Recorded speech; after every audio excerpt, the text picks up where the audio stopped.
देश में एक बार फिर कोरोना का खौफ पसरने लगा है। कोरोना की तीसरी लहर तेजी के साथ बढ़ रही है। कोरोना केसेस में बढ़ोतरी देखी जा रही है और इस बार खतरा पहले से ज्यादा है, क्योंकि इस बार ज्यादा तेजी से फैलने वाला कोरोना का वेरिएंट ओमिक्रॉन भी अपने पैर पसार रहा है।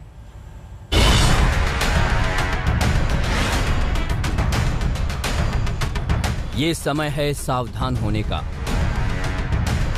ये समय है पहले से ज्यादा सचेत होने का।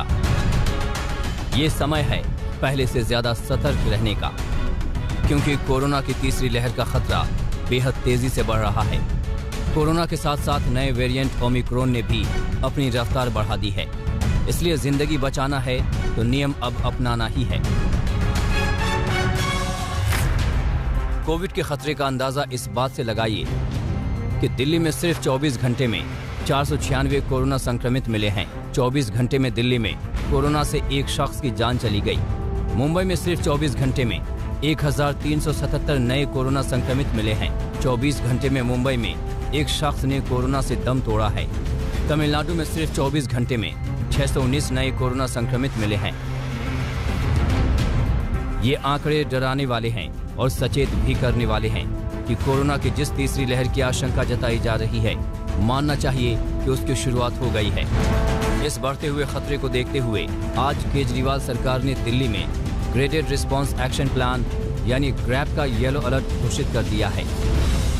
अभी कुछ महीने पहले हमने एक ग्रेडेड एक्शन प्लान बनाया था। मतलब ये कि अगर कोरोना इतना % हो जाएगा तो हम ये चीज़ें बंद करेंगे, इतना % हो जाएगा तो हम ये चीज़ें बंद करेंगे। उसमें हमने लिखा था कि अगर 0.5% से ज़्यादा पॉजिटिविटी रेट होगा 2 दिन तक लगातार, तो ऐसे हालात के अंदर येलो लेवल आ जाएगा, एक लेवल 1 आ जाएगा और उसमें हम ये चीज़ें बंद करेंगे।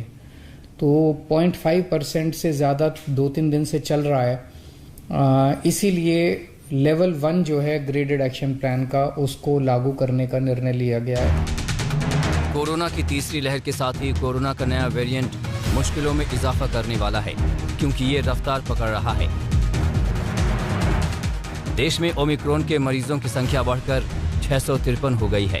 सोमवार को एक दिन में सबसे ज्यादा 135 केस मिले हैं। सोमवार को ही गोवा और मणिपुर में ओमिक्रॉन की एंट्री के बाद अब ये वेरिएंट 21 राज्यों और केंद्र शासित प्रदेशों में फैल गया है। दिल्ली में एक दिन में सबसे ज्यादा 63 ओमिक्रॉन केस मिले हैं, जो किसी भी राज्य में एक दिन में मिले ओमिक्रॉन मरीजों की सबसे बड़ी संख्या है। जिसके बाद दिल्ली में ओमिक्रॉन केस की कुल संख्या 135 हो गई है। ओमिक्रॉन केस की सबसे ज्यादा संख्या महाराष्ट्र में है, जहां कुल केस बढ़कर 167 हो चुके हैं, जबकि 73 मामलों के साथ गुजरात तीसरे नंबर पर है। केरल में 64 केस मिल चुके हैं। हालांकि अच्छी बात यह है कि अब तक 186 मरीज ठीक भी हो चुके हैं, लेकिन चिंता की बात यह है कि देश में हर 4 दिनों में ओमिक्रॉन केसों की संख्या दोगुनी हो रही है। 2 दिसंबर को ओमिक्रॉन का पहला केस मिला था। 100 केस होने में 15 दिन लगे थे, लेकिन 100 से 200 केस होने में सिर्फ 4 दिन लगे। फिर 200 से 400 केस होने में भी 4 दिन लगे। 25 दिसंबर को ओमिक्रॉन केसों ने 400 का आंकड़ा छुआ, जो 27 दिसंबर यानी 2 दिन बाद 600 से ज्यादा हो गए। आंकड़े गवाही दे रहे हैं कि हालात खराब हो रहे हैं और इन बिगड़े हालातों पर तभी काबू पाया जा सकेगा जब नियमों को माना जाएगा। याद रखिए, कोरोना कहीं गया नहीं और यहाँ एहतियात ही बचाव है। दिल्ली से पंकज जैन के साथ मुस्तफा शेख, मुंबई आज तक।